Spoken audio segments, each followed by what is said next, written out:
Hello everyone, welcome to this class, and in this video tutorial we'll learn about the string buffer and string classes of Java. So what do you mean by these two classes? This string class and string buffer class, both class are used for a single purpose, that is to create string and manipulate the string data. That's it. So where this string buffer and string class resides, these two class, string class and string buffer class, both are defined in java.lang. Yes, in this particular package. So in this particular package, string and string buffer classes are provided. So you don't need to create these two classes, and this is the default package, correct? This is what?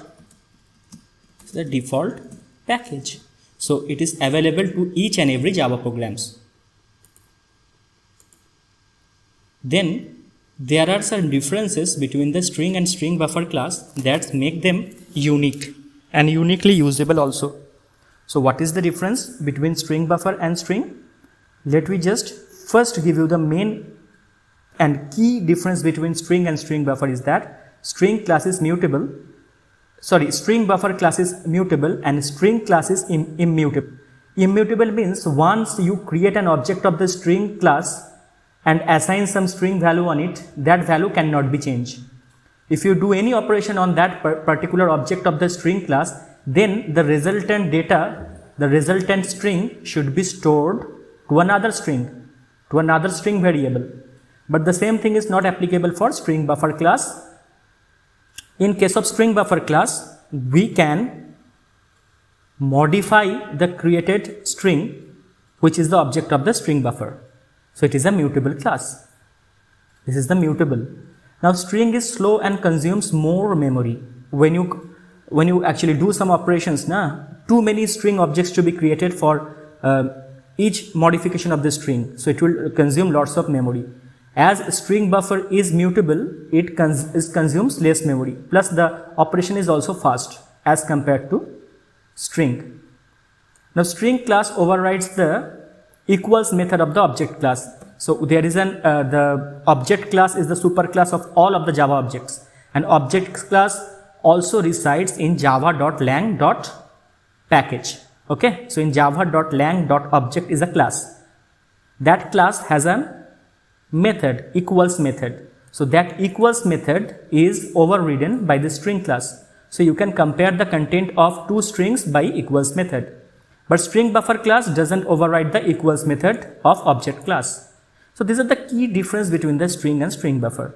Now based on the comparison, we can say that the length of the string object is fixed. The length of the string buffer can be increased or decreased. Then string object is immutable and string buffer object is mutable, as I explained just before. It is the string is slower actually. For string, it is slower during concatenation. It takes lots of time than as compared to the string buffer. Also, in terms of the memory consumption, it consumes more memory, string class. The objects of the string class, the strings which are created using the string class object, will consume more memory. And string buffer objects which hold the string values will consume less memory compared to. Yes, and string buffer objects are stored in heap memory. So it's faster. So what is we'll just go through with the definition of string, then we'll go through with the programs in Eclipse. I'll execute each and every programs over here, which you're going to learn right now, and those things will be explained in front of you through the Eclipse IDE. I execute this program and show you the output, and how the output is coming, I'll explain one by one. So before we just go through with that, the string is nothing but a class in Java. So if you create an object of the class string, then it will be a particular object which will hold only string values, correct? So how to create these string literals? In this way. This is the first way of creating a string literal. I'll just start writing and executing. So this S is an object of the class string, which is already available in java.lang.string class. So we no need to import that because it's already imported by default. But if you wish to import, it's okay, no issue.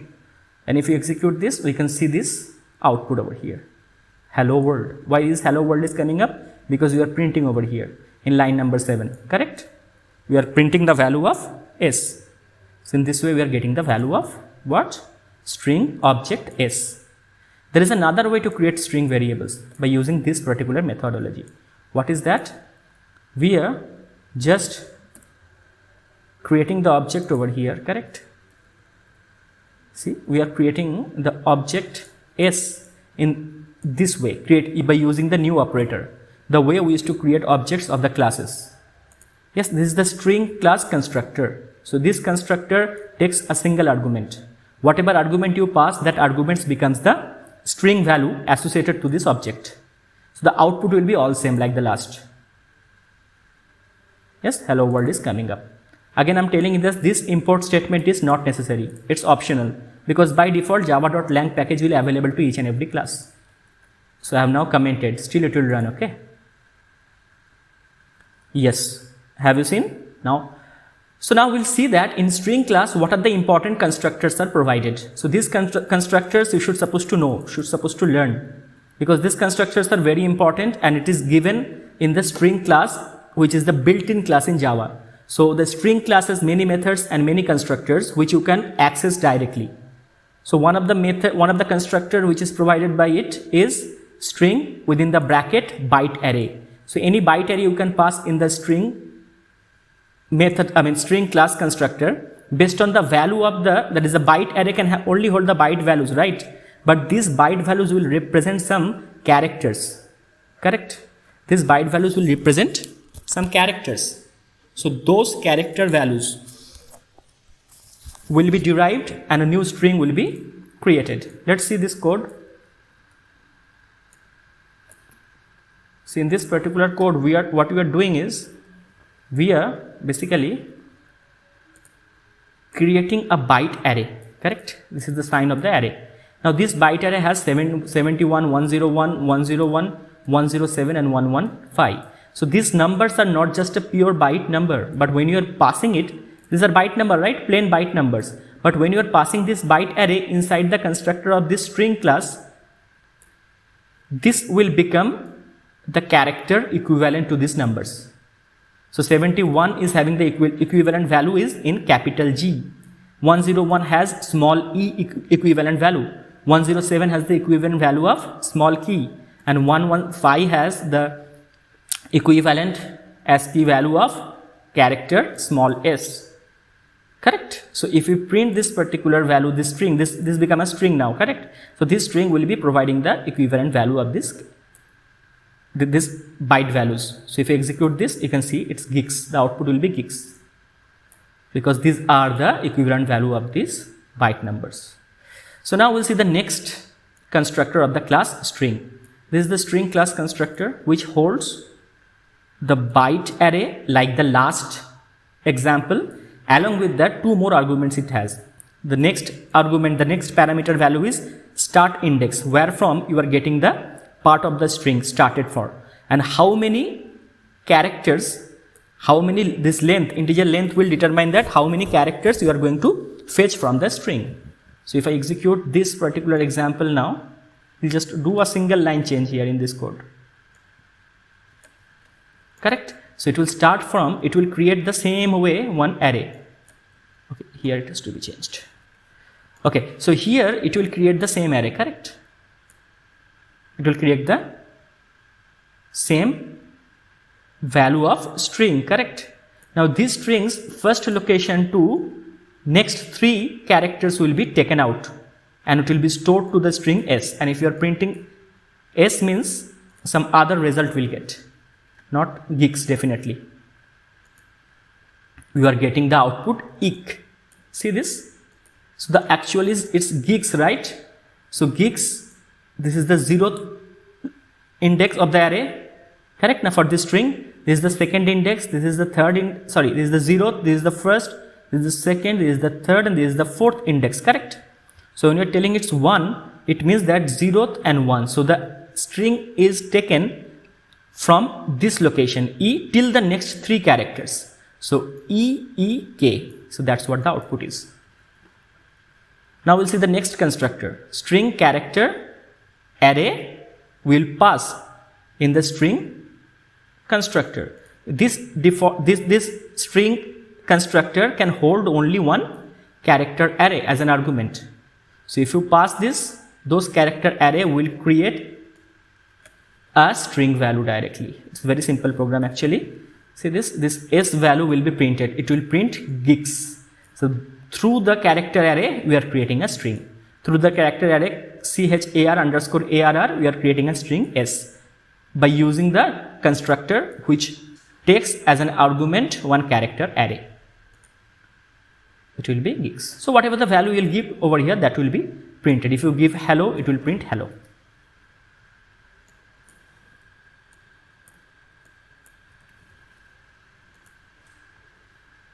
Yes. The next constructor will take a character array as the first argument. Next argument, like this particular example, this particular constructor, next two arguments will take start index and the count. Count is the number of length. There is the length, the number of count of characters it will display. See here, the same kind of thing, but here we are not passing the byte, rather we are not passing the byte array, rather we are passing the character array. That's the difference only.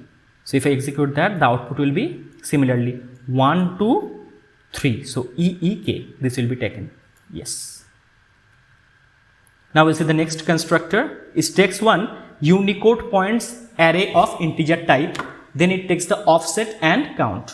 So it is also similar to the last constructor. So if I execute this constructor, it will give the output of the equivalent numbers of this particular integer Unicode value. Correct? So last example, in the constructor which you learned just few constructors before, it was having a byte array. Now it is seeing it's the integer array with the Unicode values provided here. Correct? Next constructor we'll see regarding the string buffer. We'll pass the string buffer object inside the string constructor while creating the object, and that string buffer object will be taken as a string object. So actually you are converting a string buffer object to a string object.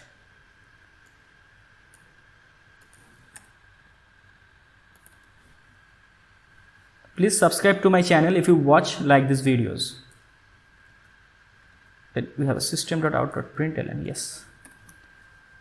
So we'll execute this. It will be very easy to understand. String buffer object. This is the string buffer class constructor which will create one string as an object s_buffer. Object name is s_buffer of the type string buffer which holds the value gigs. Correct? Now this gigs is converted through this object into a string object s, and if we print, then this gigs will be printed. That's what it is printing. Similarly, there is another class in Java for string management, that is string builder class. So similarly, we can have a string builder object over here. That's it. The similar kind of method it is. String builder class also has a single parameterized constructor which can take the string as an argument and then convert it to the string object. So if you execute this, we'll get the same output gigs.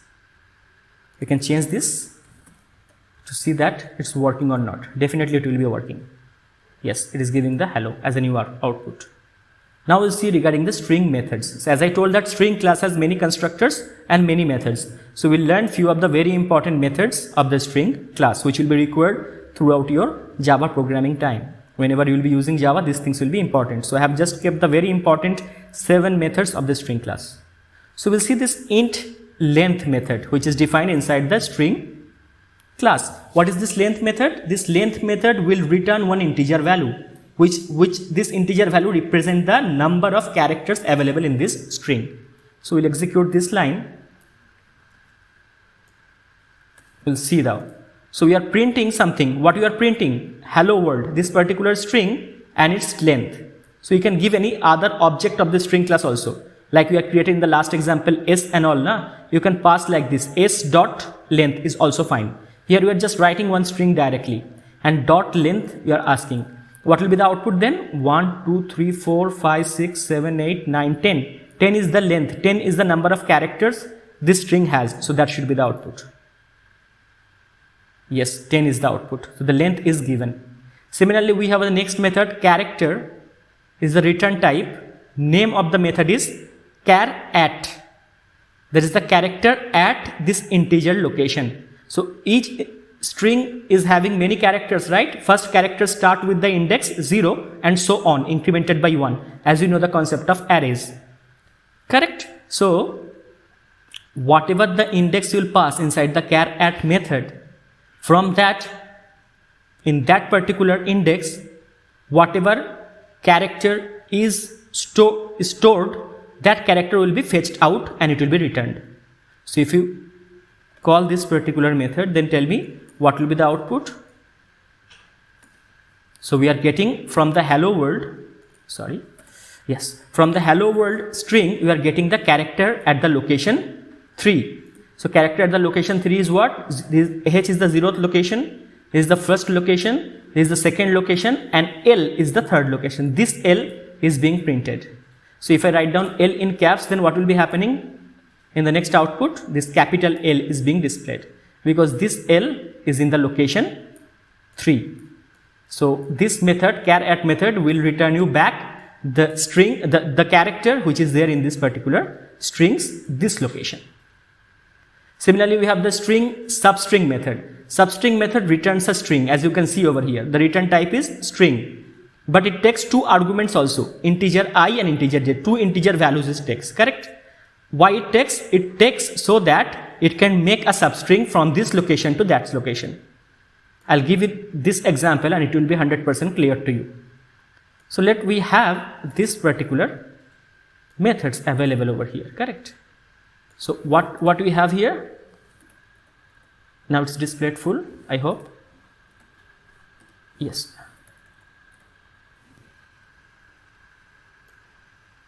Yes. Now you can see that first this string has been taken. Now from this string, the substring from the location, that is from the place 3 is taken. Okay, I'll explain it part by part. First this part will be executed, correct? After that, whatever the resultant string will be generated, that on that resultant string, this method will be executed. So first I'll not execute this method. Okay, I'll first execute and then explain one by one.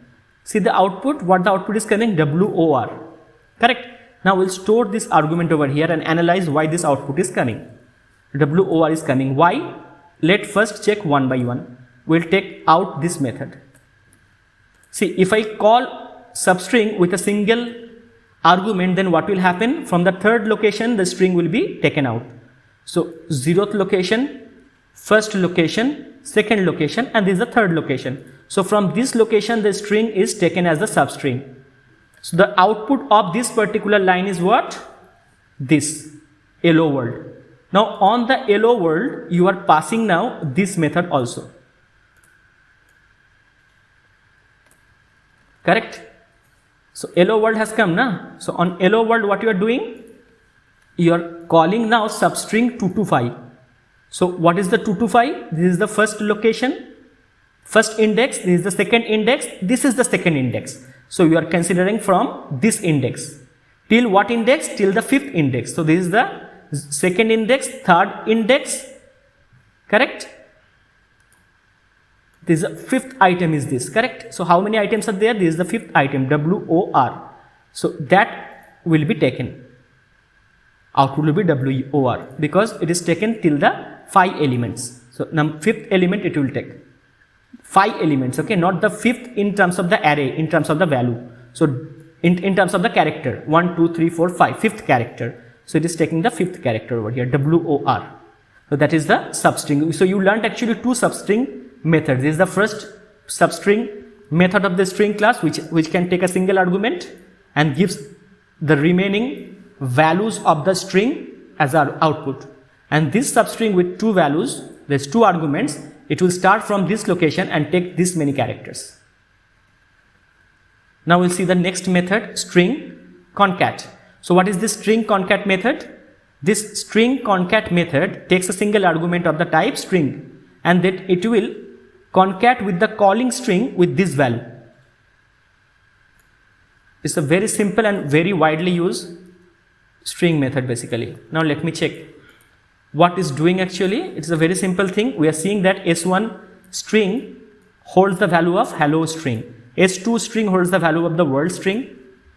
Then S1 dot concat S2 is making hello concatenation with the word. So in the output string, it is storing what? Storing what?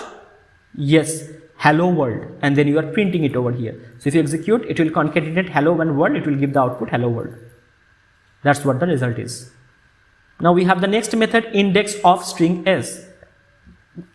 It returns the index within the string of the first occurrence of the specified string. So whenever this string's first occurrence will be there, that time it will get the location, correct? That index, array index of this array will be fetched out and that will be returned over here. That's why it returns integer. See, that's why it returns integer values, correct? Now share is found in what line? 0, 1, 2, 3, 4, 5, 6. So on the 6th location, it is giving up the result. So on the 6th location, it is giving the result here. So the output is what? Index of share is 6. Because for the string s, what we are doing? From the string s in this line, we have taken the string s. From this line, for string s, we are getting the index of the substring share. So we are getting the value 6. So that has been printed over here. So the index is s. From the 6th location, the value of share starts. The value of share is located in this string in the location 6. Now we see the next integer, index of operator. Index of string s int I. What is the difference between the last index of and this index of? Here we are taking the string within the string of the first occurrence of the specified string, starting at a specified index. That is, this string should start at a particular location, otherwise it will not give the result. So if I tell that it should start from 0, then only it can be found, or it start from 5th, then it can be found. If I tell that from 13th location find share, then it will be not able to find. Yes, see this example will make it clear to you. So in this example, what you can see, learn share learn is the string in the string object s, correct? Now from the string object s, we are calling index of with the value ea in the location 3. So location, that is the array index 3. Array index 3 means 0, 1, 2, 3. So actually the search starts from here. So this part is being searched, and this remaining part which I have not highlighted, those parts are not searched, is ignored by the index of method. Yes, now it will find that where EA string is there. So from start, if it start from here, it can find EA over here. That location might be 13. 0, 1, 2, 3, 4, 5, 6, 7, 8, 9, 10, 11, 12, 13. So it will give the result 13. Are you getting? If we make it 0, the location 0, then it will start searching from here. Then it can get the substring EA at the location 0 and 1. So it will give the result 1. Yes, this is the difference between the last index of which search the entire string and the second index of which search from the particular index which you are giving. If you give 5, it will also result 13, because from the 5th, from here it is searching EA. Last index of. Now this method is opposite to the index of. That is this last index of method, it is completely opposite to this method of index of, because it will search for this from the last index only.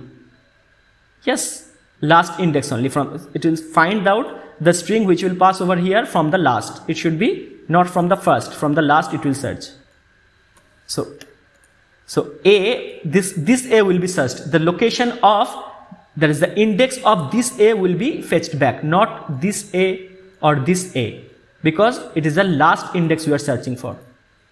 So the output will be 14, because this A stays in the 14th index. 0, 1, 2, 3, 4, 5, 6, 7, 8, 9, 10, 11, 12, 13, 14. So 14 is given the answer.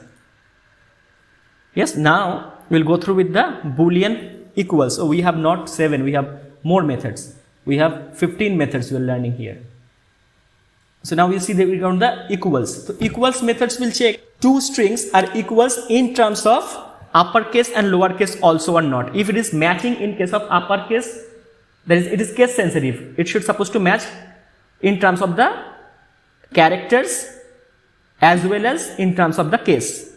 Then only it will give true, otherwise it will give false. So we'll see the equals method now. See this. This will return, this out will return true because this geeks and this geeks is having the same characters as well as same upper class and lower class combination. But this will give false because here G is caps but here G is in small. See, it's returning the Boolean values, true or false. Similarly, equals ignored case will just do the same thing without considering any sorts of checking on uppercase or lowercase. So both will return true here. Both will return true. Why? Because it doesn't check with the cases, uppercase or lowercase. Okay, equal ignored case, equals ignored case it should be. Equals ignored case, it is method na. So by mistake I have written over there equals only. It should be equals ignored case. Then only it will give the correct result. Equals. Now both will be true.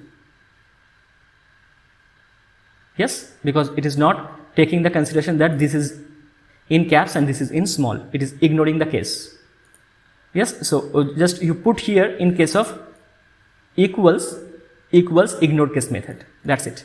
Now we'll see the next method, integer compare to. So two strings will be compared. Yes, it will give either negative result equals to 0 result or more than 0 some value, some positive value will be printed based on the equality of these two comparable strings. Yes, so here in this particular example, it may give something negative value because h is large and this comes later than this. Okay, so minus 15 may be the result. Yes, minus 15 is the result. It is comparing S1 to S2. As the S1 is having the coming later and is coming in higher values, so it is carrying minus 15 values. Output will be less than 0 if S1 comes before S2. So S1 has comes before S2, so the result is negative. Next method is integer compare to ignored case. Yes, it will compare two string lexicographically, ignoring the case considerations. So if you take S1 dot compare to ignored case S2, then what will happen? It will give these results. Yes, these two strings will be compared and they will give some integer value, will represent some value which will tell that you have compared the two string already lexicographically. Lexicographically only it will check. Similarly, we have the two lowercase. This also need not to be explained actually. Two lowercase method will make some changes such that a particular string will make from the all of the its upper class letters. Like here we have H upper class, L upper class, right? These two L's are upper class.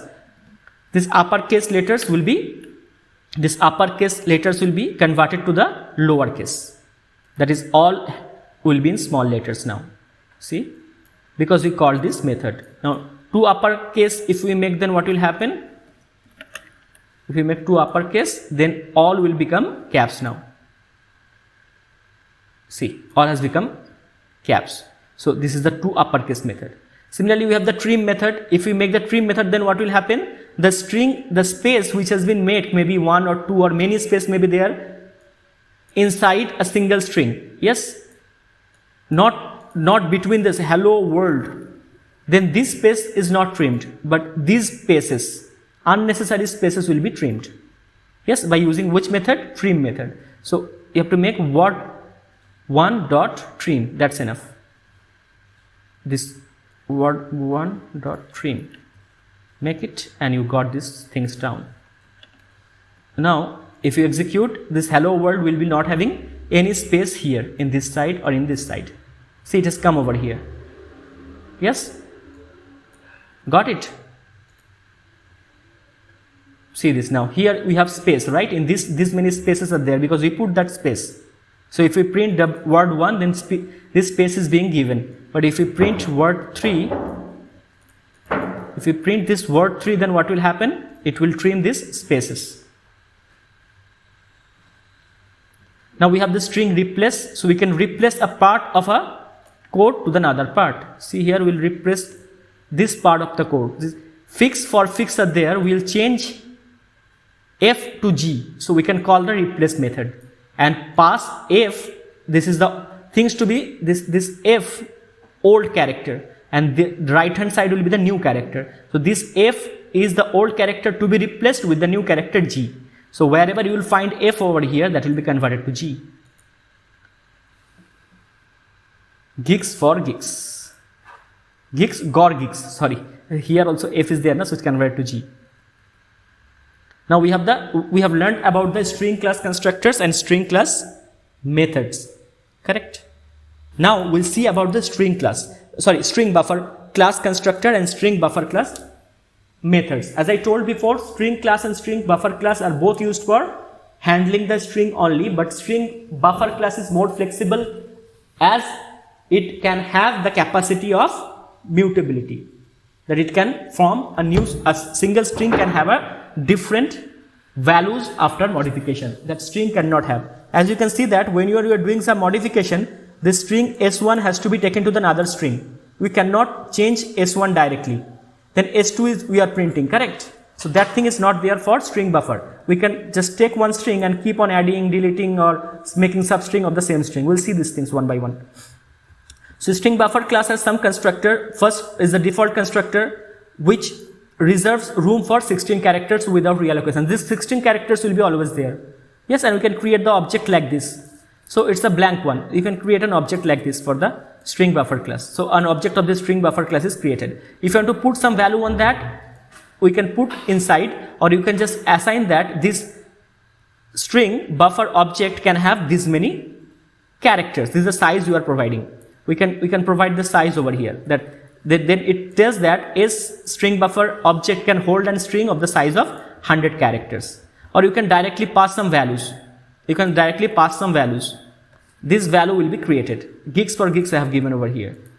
So it's a very popular site for learning, Java. So you can see this search, gigs for gigs. So this object is clear. We're not printing s, right? If you print s, we can see this data.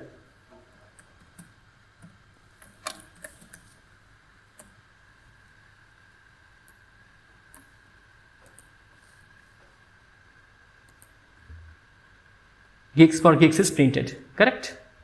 See here.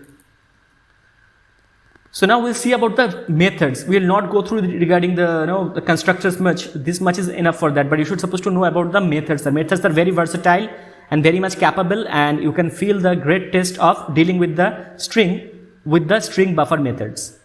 So we'll first go through with the length and capacity.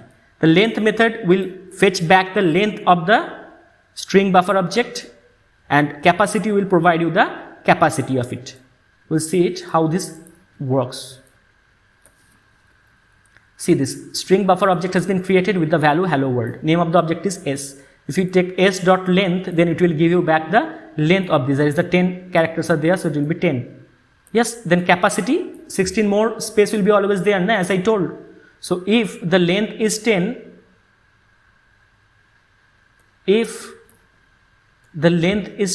then the capacity is plus 16, 26.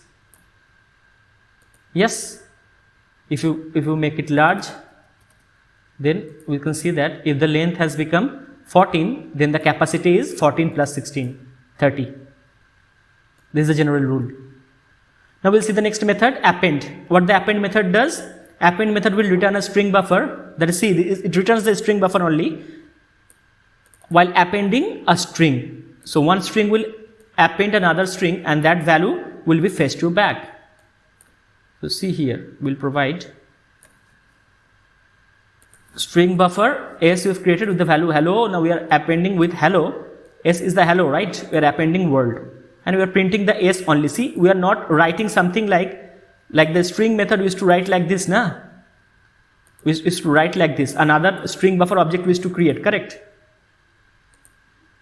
But the same thing is not applicable.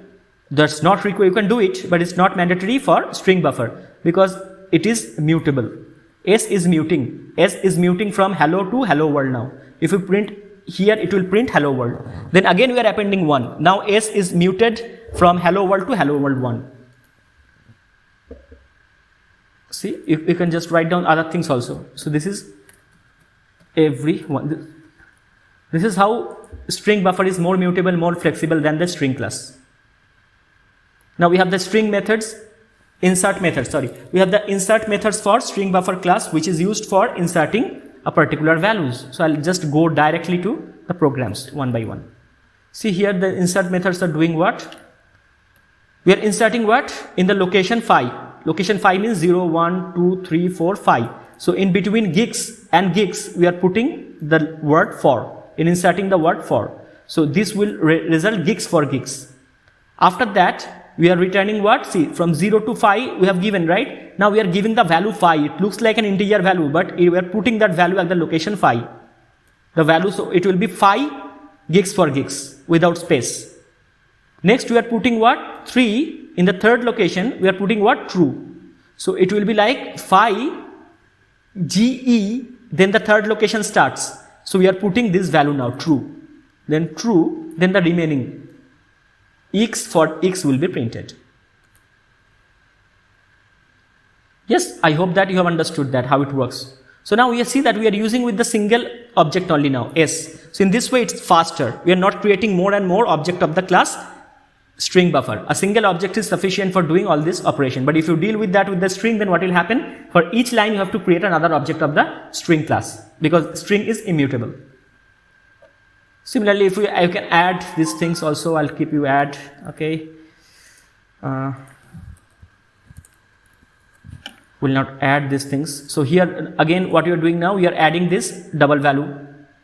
Yes, in the position 5, in the index 5. Then in the index, so S is now mutable with this value 41.35 in the location 5, in the index 5. Then again S is changed with the location index, I'm telling several times location. Location means array location, array index. So in array index 8 we are putting this float value 41.35. Then again we are creating one character array with the value pawan. Now pawan is inserted in the location 2, that is the array index 2, and we are putting this pawan value over there and we are printing. So just a single object S can do so many changes in string buffer, using string buffer. That's not possible using string. Similarly, we have this reverse method. What the reverse method will do, it will reverse a particular string. You don't need to write down a big program with the loops and all to reverse the method. Just you call the reverse. Just to call the reverse method. You don't need to write down any code. Then the hello world become DLROWOLLEH because it will be reversed. Yes. Now we have the delete and delete at character. So delete will delete in some particular characters after this particular location, and delete at character, delete char at will be deleting a particular character at a particular location. See here, delete 04 will do what? From this particular location, that whatever things were there, that is deleted now. Correct? So 0, 1, 2, 3. This is deleted. Now S has become, in this line S has become OWRLLD, that is printed over here. And in this line, in the location 3, what is the location 3? 0, 1, 2, 3. So this is the location 3, R. Delete char at location 3. So R is deleted now. So in the next line, if we print S has become OWOLD without the character R, because it is deleted in this line. And similarly, we have the replace. We can replace a particular character from another particular character. Here, see this. We can replace what? What we have replaced? In this object S, we have hello world. We have replaced in the location 5 to 8. Whatever things are there, that will be deleted and enter will be put over there. Yes, that's what the replace. See this. In the location 5 to 8, 0, 1, 2, 3, 4, 5. So 5, 6, 7, 8. So 5, 6, 7 will be deleted. WOR will be deleted. L and D will be there. Here in this particular place of WOR, entire will be put. So that's what the output. Hello entire LD, or whatever you write here. replacing this. So that will be put over there. Hello replacing this LD. So that's what the replace method is. Now I'll put this particular note what I'm teaching you over here in the description of my video. You can just open this note and execute these simple programs which I explained already. Actually, these methods I explained you already. Correct? So these methods, please execute these programs for your own sake, so that you can learn these things by your own hand. Yes, watch the video again. If you have any doubt, then go over here and execute each and everything. You can see that the string buffer capacity method. So this method I have not explained. Huh? Yes, I have showed you the capacity method, but you will see in a different way here. Similarly, ensure capacity method also you can see how it works. I hope that this video will help you understand the entire concept of string and string buffer and how to create an object using this. Hope it will help you out. Please subscribe to my channel. Thank you very much.